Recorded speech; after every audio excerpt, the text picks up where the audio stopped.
오늘 우리가 어제에 이어서 스가랴서 7장의 말씀을 계속해서 보고 있는데요. 스가랴서 1장 1절에 스가랴가 처음으로 하나님께 말씀을 들은 그러한 날부터, 그리고 이제 다리오 왕 2년 8월 딱 그쯤이었거든요.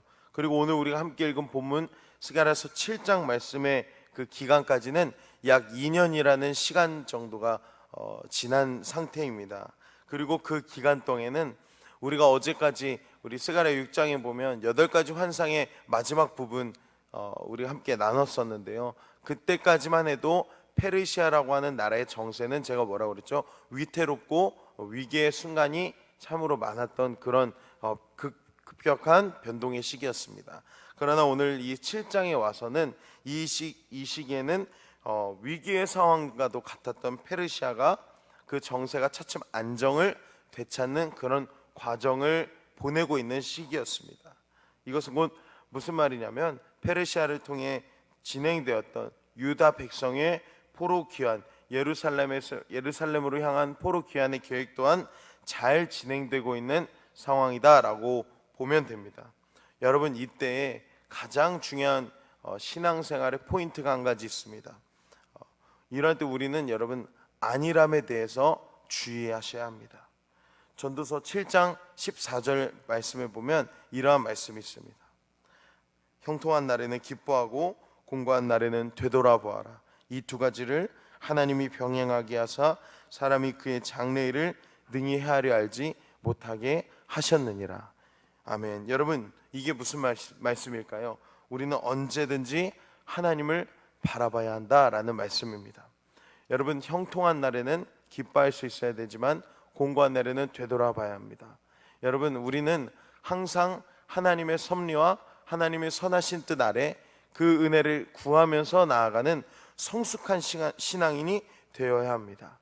우리 상황이 만연하고 괜찮을 때, 정말로 모든 것이 잘 진행되고 모든 것이 순적하여 이루어져 갈 때, 그때 우리는 마음을 풀어놓고 안일해지고 신앙생활이 흐트러지기 마련입니다.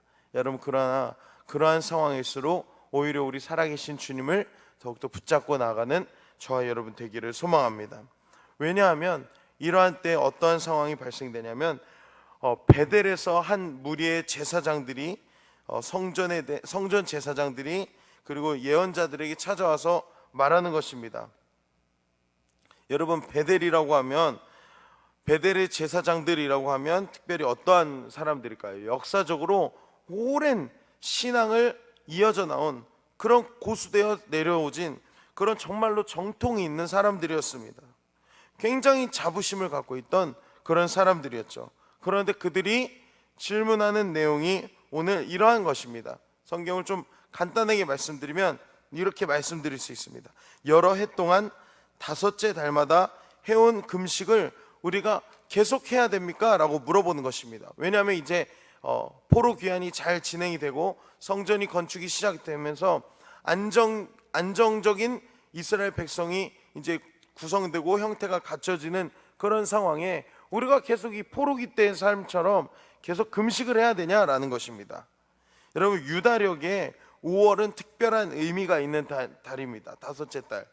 그것은 바로 예루살렘이 멸망했던 달이 5째 달이었기 때문입니다. 그래서 바벨론 포로기를 거치며 매년 5월이 되면, 그리고 7째 달 백성이 함께 애통과 금식의 시간을 보냈거든요. 그런데 이제 방금도 말씀드렸지만 성전이 완공 중이기 때문에 계속 우리가 금식을 해야 되냐, 계속 우리가 탄식을 하며 슬퍼할 필요가 없다는 생각에 예루살렘 신앙 지도자들에게 이거에 대한 지속 여부를 묻는 것입니다. 여러분, 이에 대해서 주님께서는 무엇이라고 말씀하셨을까요? 5절부터 7절 말씀, 우리 스가랴서 7장 5절에서 7절 말씀에 하나님의 말씀이 나타납니다. 우리 가능하시면 우리 함께 한 번 더 읽어보기를 소망합니다. 스가랴서 7장 5절에서 7절입니다. 함께 읽겠습니다. 시작. 온 땅의 백성과 제사장들에게 이르라. 너희가 70년 동안 5째 달과 7째 달에 금식하고 애통하였거니와 그 금식이 나를 위하여 한 것이냐. 너희가 먹고 마실 때 그것은 너희를 위하여 먹고 너희를 위하여 마시는 것이 아니냐. 예루살렘과 사면 성읍에 백성이 평온히 거주하며 남방과 평원의 사람이 거주할 때 여호와가 옛 선지자들을 통하여 외친 말씀이 있지 않느냐 하시니라. 아멘. 여러분, 하나님은요, 유다 백성들이 예루살렘 성전이 무너지고 바벨론 포로에 잡혀간 후 약 70년간 진행된 금식에 대해서 이렇게 평가하시는 것입니다. 그 금식이 나를 위하여 한 것이냐? 한 번도 아니고 두 번 말씀하십니다. 나를 위하여 한 것이냐? 그리고 6절에 뭐라고 그래요? 너를 위하여 한 것이 아니냐? 여러분, 주님께서는요, 언제나 우리 마음의 중심을 보시는 것입니다. 그들이 제 아무리 정말로 거룩하게 신앙의 열심을 뽐내며 살아간다 할지라도 그들의 신앙과 그들의 금식이, 그들의 모양이 진정으로 하나님의 뜻과 마음을 헤아린 결과가 아니라면, 그것이 그저 나를 위하여의 금식에서 끝난다면 하나님께서는 그 모양과 그 모습을 분명히 알고 계신다는 사실입니다. 그렇다면 하나님께서 기뻐하시는 참된 금식, 하나님께서 기뻐하시는 참된 신앙의 모양은 어떠한 것일까요? 진정 주님께서 원하시는 그들을 향한 회복의 모습, 경건의 삶은 어떠한 것이었을까요? 여러분, 우리 9절 10절 말씀 한 번 더 읽어보도록 하겠습니다. 7장 9절에서 10절입니다. 우리 함께 읽겠습니다. 만군의 여호와가 이같이 말하여 이르시기를 너희는 진실한 재판을 행하며 서로 인애와 긍휼을 베풀며 과부와 고아와 나그네와 궁핍한 자를 압제하지 말며 서로 해하려고 마음에 도모하지 말라 하였으나, 진정한 금식, 진정한 경건의 삶은 무엇일까요? 그 성경이 말하는 이 거룩한 금식과 경건의 삶은 과부와 고아와 나그네와 압제당하는 자들, 궁핍한 자들을 구하고 서로 도모하지 말고 서로 싸우지 말고 우리 마음에 주님의 뜻에 따라 합당한 삶을 살아가라는 것입니다. 여러분, 하지만 그들은 그것에 대해서 순종하지 않았습니다. 여러분, 저는 이 참된 금식에 대해서 참 많이 제가 묵상을 하고 있는데요, 제가 사실 요즘에 그래 보이진 않지만 작정 금식을 제가 좀 계속 하고 있습니다. 제가 이렇게 말할 수 있는 이유는 하루 이틀에서 그런 게 아니라 제가 오늘로서 벌써 17일째 진행 중입니다. 처음에는 선한 목적으로 야식을 끊어보자 라는 그런 마음으로 시작을 했는데, 그 전날 밤 11시, 이제 12시 전 10시 지나서부터 요즘에 젊은 사람들 얼마나 여러분 밤에 맛있는 게 먹고 싶은지 아십니까? 특별히 저는 치킨을 정말 좋아하거든요. 정말 저는 매일 먹을 수 있어요. 제가 여러분 치킨을 이래봬도 한 번에 6일 동안 매일 저녁에도 먹어봤던 사람입니다. 저는 질리지 않았어요. 돈이 없었을 뿐입니다. 예. 그 당시엔 좀 더 젊은 나이였기 때문에. 그러나 지금은 또 그렇게 못하겠죠. 그런데 얼마나 제가 그렇게 밤에 치킨을 먹는 걸 좋아했는지 모르겠습니다. 심지어 저희 아내가 그런 말까지 해요. 전사님 만나서 저희 오늘 딱 3주년 됐거든요, 결혼한 지. 근데 연애 포함하면 이제 5년인 거예요. 그런데 딱 그런 얘기를 해요. 평생 30년 동안 먹었던 치킨보다 전사님이랑 먹었던 이 3년의 치킨 양이 내 인생에 10배는 더 많은 것 같다. 그 정도로 얼마나 제가 그냥 막 먹어라 막 이렇게 주입을 했는데요. 여러분, 그런데 제가 이 금식을 작정하고 이 전날부터 자는 시간이 있으니까, 그리고 12시, 오늘 낮 12시가 될 때까지 물 외에는 먹지 않는 금식을 지금 벌써 한 17일째 단행을 하고 있습니다. 여러분, 이 작정의 시간을 제가 갖고 정말로 날마다 이렇게 기도하면서 나아가는데요, 얼마나 유혹이 심한지 모르겠습니다. 밤에 이렇게 제가 과자를 생각보다 좋아하지 않아요. 그 과자 같은 거 먹으면 속이 이제 더부룩해지는 것 같고 기름기가 많다고 느껴서 헛배가 부른다고 생각해서 그런 거를 정말 싫어하거든요. 그래서 막 짜잘짜잘한 거를 배 채우는 거를 정말 안 좋아하는데 눈에 과자가 보이는 거예요. 그리고 저 구석에 있는 젤리가 보이고 막 그럽니다. 여러분, 그런 유혹만 있는 줄 아십니까? 이 금식하는 기간 동안에 그냥 자고 싶은 마음도 있는 거예요. 차라리 일찍 자고 늦게 잔 다음에 일어나면 그만큼 내가 금식하는 시간이 짧으니까 어떻게 악으로 깡으로 버틸 수 있겠지. 여러분, 이런 인간적인 생각도 너무 많이 들어옵니다. 내 열심으로 자칫하면 변할 수 있는 위기와 상황이 너무너무 많이 몰려와요. 고작 2주밖에 안 했는데. 그런데 이들은 70년 동안 오늘 계속해서 금식을 진행했다는 거예요. 70년. 여러분, 어느 수도원의 그 40일 금식 이야기 여러분 잘 아시죠? 수도원에 있는 모든 공동체들이 40일 동안 금식을 진행을 했다고 합니다. 그런데 막내 수도원에 있는 막내 수도승이 39일째인가요? 38일째인가? 그 주방에 있는 수프를 보고 아무도 모를 때 그만 이거를 후루룩 하고 마셨다는 거예요. 근데 그거를 본 그 선배 수도승이 막 정죄를 했습니다. 야, 너 때문에 지금 우리가 다 지금 40일 작정한 게 이제 하루 고작 며칠 안 남았는데 너가 이거 우리 다 망쳤어. 너 이거 안 되겠어. 이거를 얘기를 해가지고 너를 사면을 시킬 거야. 그래가지고 수도 원장에게 갔다고 하죠. 그래서 원장님, 이 막내가 40일 금식하는 중에 이렇게 금식을 어기고 수프를 먹었습니다. 어떻게 해야 할까요? 여러분, 그때 어떠한 일이 일어났죠? 수도 원장이 가서 수프를 마셨다고 합니다. 여러분, 참된 금식은 무엇일까요? 참된 경건은 어떠한 것일까요? 그것은 바로 내 열심과 내 모양, 내 겉모습으로 어떻게든 내 힘으로 하는 것이 아니라 하나님 은혜로 승리하는 것인 줄로 믿습니다. 이스라엘 백성들이 70년 동안의 경건의 금식은 내 열심으로 한 것이 될 수도 있었던 것입니다.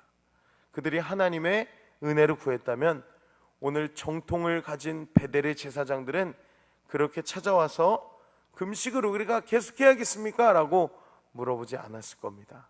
오히려 하나님의 뜻을 더욱더 구했겠죠. 여러분, 그러나 이렇게 하나님의 말씀, 분명한 말씀이 과부와 고아와 가난한 자와 함께하고 너희는 나의 뜻을 따라 순종하라 라는 하나님 말씀이 있었음에도 불구하고 오늘 이들에게는 어떠한 모습이 나타난 줄 아십니까? 바로 11절 말씀에 보면 그들이 완악하였다라고 말씀하는 것입니다. 제가 읽겠습니다. 그들이 듣기를 싫어하며 등을 돌리며 듣지 아니하려고 귀를 막으며 그들이 그 마음을 금강석 같게 하여 율법과 만군의 여호와 그의 영으로 옛 선지자들을 통하여 전한 말을 듣지 아니하므로 큰 진노가 만군의 여호와께로부터 나왔도다. 즉 이들은 경건의 모양은 있으나 경건의 능력은 부인하는 그런 인생, 그들의 중심은 결국 하나님께서 원하시 않는 그런 인생을 살아갔던 것입니다. 그들은 하나님의 말씀을 게다가 듣기 싫어서 등을 돌리고 귀를 막는다는 것입니다. 그들의 마음이 금강석처럼 단단해졌다는 거예요. 여러분, 저와 여러분이 만약에 대화를 하는데 갑자기 제가 등을 돌리고 귀를 막고 딴청을 하고 여러분이 말하는데도 무시하고 그렇게 살아왔다, 그렇게 행동을 했다고 가정해 보십시오. 어떤 마음이 되십니까? 바로 옆에 있는 돌을 들고 싶지 않으십니까? 여러분, 마치 하나님이 원하시는 그들을 향한 마음, 하나님께서는 계속해서 그들에게 베풀어 주시고 은혜를 주시고 그들이 정말로 귀환하여 하나님의 뜻에 따라 다시 아름답게 살아갈 수 있도록 오늘 스가랴 말씀을 통하여 계속해서 그들에게 예언하시고 오늘 그 뜻을 이루어주시고 위로와 회복을 말씀하고 계십니다. 그러나 그들이 하나님의 뜻에 합당한 삶을 살지 아니하며 오히려 자신의 모양과 자신의 그들의 형태는 갖고 있으나 능력은 잃어버린 삶을 살아가 결국 하나님께 등을 돌렸다는 것입니다. 그래서 하나님의 진노가 오늘 나타난 것입니다. 하나님의 진노는 그들을 향해 막 불이 내려지고요, 무슨 그들이 또한 뱀에 물려서 위기의 상황에 봉착하고 그것이 아니라 하나님의 진노는 13절 14절에 나타납니다. 제가 읽겠습니다. 내가 불러도 그들이 듣지 아니한 것처럼 그들이 불러도 내가 듣지 아니하리라 만군의 여호와가 말하였느니라. 내가 그들을 바람으로 불어 알지 못하던 여러 나라에 흩었느니라. 그 후에 이 땅이 황폐하여 오고 가는 사람이 없었나니 이는 그들이 아름다운 땅을 황폐하게 하였음이라 하시니라. 이제는 그들이 불러도 하나님께서 듣지 않으신다는 것입니다. 여러분, 이것이 여호와의 진노입니다.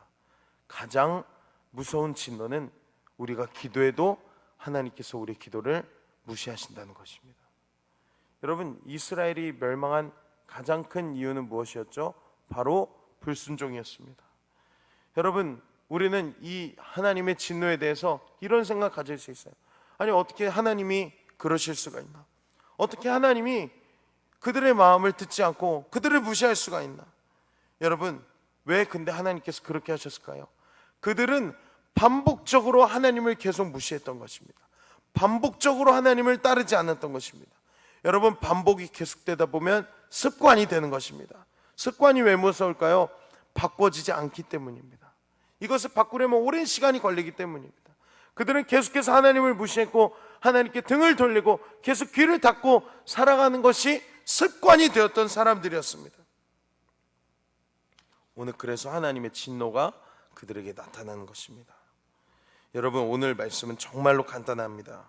우리 안에 있는 경건의 모양과 종교적 신앙의 모습, 껍데기는 사라져야 할 줄로 믿습니다. 그리고 이제 우리 안에 경건의 능력과 생명이 가득하기를 오늘 이 아침에도 간절히 소망합니다. 여러분, 그러려면 우리는 무엇을 해야 할까요? 바로 하나님 말씀 앞에 다시금 엎드려 순종해야 할 줄로 믿습니다. 우리의 귀를 막고 있었다면 이 막은 귀를 다시 열어야 할 줄로 믿습니다. 등을 돌리고 있었다면 다시 돌아가 십자가를 바라봐야 할 줄로 믿습니다. 나의 열심과 노력이 아니라 하나님의 마음을 오늘 이 아침에도 구하는 저와 여러분 되기를 간절히 소망합니다. 여러분, 여러분의 오늘 신앙의 모습은 어떠한가요? 종교적 열심으로 가득 찬 베델의 제사장과 같이 결국 하나님께 등을 돌리고 귀를 막은 인생이십니까? 아니면 오늘 하나님께 여러분의 마음을 열고 귀를 열고 우리의 눈과 모든 것을 주님께 드리며 오늘 우리 마음을 하나님께 드리는 참된 경건을 누리며 살아가는 여러분의 모습인가요? 오늘 우리 이렇게 결단하기 소망합니다. 주님, 우리가 주님의 뜻에 따라 순종하며 나가겠습니다. 하나님, 우리를 도와주시고 긍휼히 여기시옵소서. 온전한 마음으로 우리 주변에 있는 연약한 자를 도우며 하나님께서 원하시는 경건의 삶을 이루며 살아가게 하여 주시옵소서. 오늘 그러한 경건의 능력이 나타나는 삶을 살아가시는 저와 여러분 되기를 주님의 이름으로 축복합니다. 우리 찬송가 325장 함께 찬송하며 나가겠습니다. 찬송가 325장입니다.